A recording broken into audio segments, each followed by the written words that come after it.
Thank you, Richard, and good morning, everybody. Now, leadership can be hard. It can be relentless. And with the challenges that everyone's been facing with the pandemic and then the fallout from Ukraine, it can feel like you're on a constant treadmill. So I'm going to share a couple of pieces of research this morning from the world of tennis that can shed some light on how you can build your stamina muscle. It can help you understand how you can stay the distance and perform consistently over the long term. Both pieces of research are based on tennis, and they come from a chap called Dr. Jim Lehr, who's a performance psychologist who's been working in this space for decades. The first piece of research looks at a very simple way in which you can sustain your physical resilience on a daily basis. Now, back at the turn of the century, sounds quite a long time ago now, doesn't it? Jim was sort of curious because there were a small group of top tennis players who were consistently winning the big tournaments.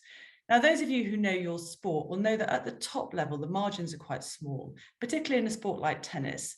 The difference in technical ability between number 100 in the world and number 1 is actually very small. And there was a small number of tennis players who were consistently winning the big tournaments. We're talking about the Steffi Grafs, the Pete Sampras at that time. So Jim decided he wanted to find out why, and he got together hours and hours of videotape, which he spent hours and hours looking through, and he got really annoyed because he couldn't see what they were doing differently until he started looking at what they were doing when they weren't playing tennis. What they were doing in the 25 seconds between points and the 90 seconds at the game changeovers. And he noticed they were using that time very differently from the vast majority of players. They were using that time to switch off, to turn away from the court, to reset, to remove from their mind what had happened, so that when they turned back and faced the court, they were capable, ready, alert for the next point. And he actually, when he picked this observation up from the videos, put heart monitors on some of the players to assess this. He could actually see the physiological changes in the players who were able to do this. Now, of course, you'll see, those of you that watch tennis on telly, every single professional tennis player does this. They turn their backs to the court, they get their towel, they rub their faces, and they turn back. Now, we all know the benefits of nutrition, of sleep, of taking long holidays, etc., in making sure that we can sustain our performance.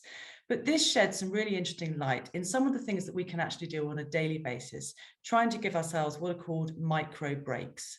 Whether it is standing up between Zoom calls for 2 minutes and doing some deep breathing, whether it is taking your dog out for a quick run in the garden, going to make a cup of tea, whatever it is, we can all build in a significant number of micro breaks during our day that can really help drive our physical resilience. The second piece of research relates to self-talk. Now, self-talk is a very big, prevalent concept in sport, and it always amazes me that it's not more widely talked about in leadership. Jim Lehr, again, a while ago, again we're talking quite a few years ago, decided that he wanted to understand the impact of self-talk. And he asked a small group of select players to vocalize their self-talk over a week's play. Now, during that play, they were training, practicing, doing training matches, and he asked them all to actually vocalize out loud their self-talk, and he recorded it. He then condensed down the hours of self-talk of these particular players and got them in a room together. And for each player, he showed a clip of 5 minutes of their condensed down self-talk. And as you will probably imagine, it was all pretty negative and pretty derogatory. Oh, that was a rubbish forehand. I'm so bad at tennis. Why am I even on the court? I'm having an awful day today. I'm just terrible. Now, the players were amazed to hear that this was what their self-talk was. It was a real jolt to their systems.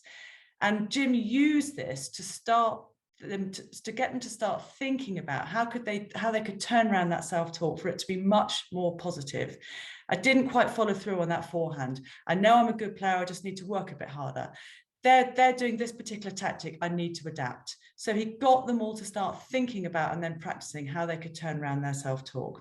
And I think it's something that's very important in leadership, not least because through the pandemic, the person that we've all been spending more time talking to is ourselves rather than anybody else.